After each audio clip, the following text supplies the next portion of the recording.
جب آپ کا سسٹم کوئی توڑنے کی کوشش کرتا ہے تو اس کو غداری کیوں کہا جاتا ہے؟ اس کو قوم فروشی کیوں کہا جاتا ہے؟ اس کو بغیرتی کیوں، میر صادق میر جعفر کیوں کہا جاتا ہے؟ کیونکہ اس سسٹم کو توڑنے کے بعد جو نقصان پوری قوم اٹھاتی ہے وہ نقصان اتنا بڑا ہوتا ہے کہ نہ صرف قوم بلکہ آنے والی نسلیں تک اس کا نقصان سہتی رہتی ہیں۔ اسی وجہ سے ایک مثال میں آپ کو دیتا ہوں کہ آج بھی ہزاروں کی تعداد میں لوگ قائد تحریک الطاف حسین بھائی کے ذمہ داران سے رابطہ کر کے اپنے دکھ شیئر کرتے ہیں، اپنے مسائل بیان کرتے ہیں۔ یعنی اگر کسی کی بچی کی شادی ہے اور وہ اس کو افورڈ نہیں کر سکتا تو الطاف بھائی کے ذمہ داران رابطہ کمیٹی کے پاس، دیگر سی ای سی کے اراکین کے پاس، سی او سی کے ارکان کے پاس آتا ہے اور کہتا ہے کہ میری اس میں مدد کی جائے۔ الطاف بھائی کے نام وہ تحریر لکھ کے دیتا ہے، وہ درخواست کرتا ہے، اور الطاف بھائی کی ہمیں سختی سے ہدایت ہے کہ جو کر سکتے ہو کرو میری قوم کے بچوں کے لیے۔ تو کسی کی تعلیم کا اخراجات ہو، کسی کی شادی بیاہ کے مسائل ہو، کسی کا دکھ ہو، جنازہ ہو،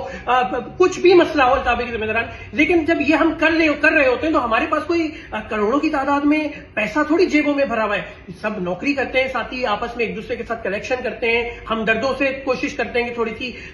بول دیا کہ آپ بھی ہمارا ساتھ دے دیں۔ لیکن ایک وقت ایسا آتا ہے کہ ہم تمام درخواستوں کو اکوموڈیٹ نہیں کر پاتے، ہماری جیبوں کے اندر اتنی سخت نہیں ہوتی اور ہم ٹوٹ جاتے ہیں، ہمیں دکھ ہوتا ہے کہ دل تو یہ چاہتا ہے کہ کوئی بھی الطاف بھائی کے در پہ آئے تو وہ خالی ہاتھ نہ جائے، ہم کوشش کریں۔ لیکن دوستوں، امپورٹنٹ بات میں یہاں یہ کہنا چاہوں گا کہ میں خود ایم کیو ایم کا ایک بنیادی کارکن ہوں، یعنی ایک چھوٹی یونٹ کی سطح سے میں کام کرتا ہوا اوپر آ رہا ہوں۔ تو میں نے اپنے ذاتی مشاہدے میں دیکھا ہے کہ یونٹ نہیں، یونٹ سے نیچے جو ایک سرکل ہوتا ہے، وہاں بھی جب کسی کی شادی ہوتی تھی، کسی کا کوئی مسئلہ ہوتا تھا، کسی کا کوئی جنازہ ہوتا تھا، یا کوئی بیماری ہو جاتی تھی، تو ہم کسی نہ کسی طریقے سے اس یونٹ کی سطح پہ اس کو حل کر دیا کرتے تھے۔ یعنی اگر شادی ہال بک کراتے ہیں تو کرا دیا، اگر کھانے بنانے میں ہم نے یونٹ کی طرف سے اس کا کھانا کرا سکتے ہیں تو کرا دیا، اگر یونیورسٹی کے اندر داخلے کا مسئلہ ہے تو ہم نے جس بھی طریقے سے کرا دیا، یا پھر اپنے کوئی تعلقات استعمال کر کے ہسپتال کے اندر اگر ہم نے کسی کو فون کر کے کہہ دیا کہ یار اس کا خیال رکھنا، ان کے پاس پیسے نہیں ہے، بیڈ میسر کرا دیا۔ یعنی چھوٹے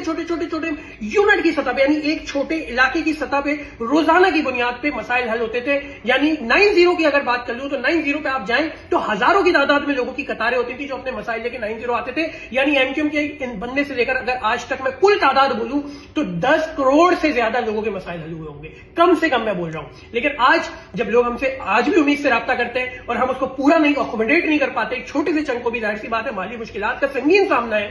تو پھر دل سے بہت بد دعائیں نکلتی ہیں،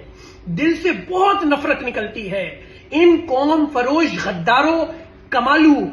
مقبولے، فاروق ستار، ان سب کو لعنتیں بھیجنے کا جی چاہتا ہے کہ ان کے عمل سے آج ہمارے قوم کا شیرازہ اتنا بکھر گیا کہ ہم اپنے لوگوں کی خدمت کو ترس رہے ہیں۔ یعنی کہ یہ محض چند شخصیات کی غداری پہ معاملہ ختم نہیں ہو جاتا، یہ آپ کی پوری قوم کو سفر کرنا پڑتا ہے۔ جب آپ کی ایک اتحاد سے مضبوط تحریک جو ہوتی ہے وہ نظم و ضبط کے ساتھ کسی رستے پہ گامزن ہوتی ہے، اور اس کے درمیان سے یہ میر جعفر، میر صادق نکل کے یہ عمل کرتے ہیں۔ لہذا دوستو، ان غداروں کو ویسے تو قدرت ان کو ذلیل اور رسوا اور خوار کر رہی ہے، لیکن ہمیشہ تک ان غداروں کو یاد رکھنا، ان کی نسلوں کو یاد رکھنا اور ان پہ ہمیشہ لعنت بھیجنا۔ انہوں نے قوم کا شیرازہ بکھیر دیا ہے۔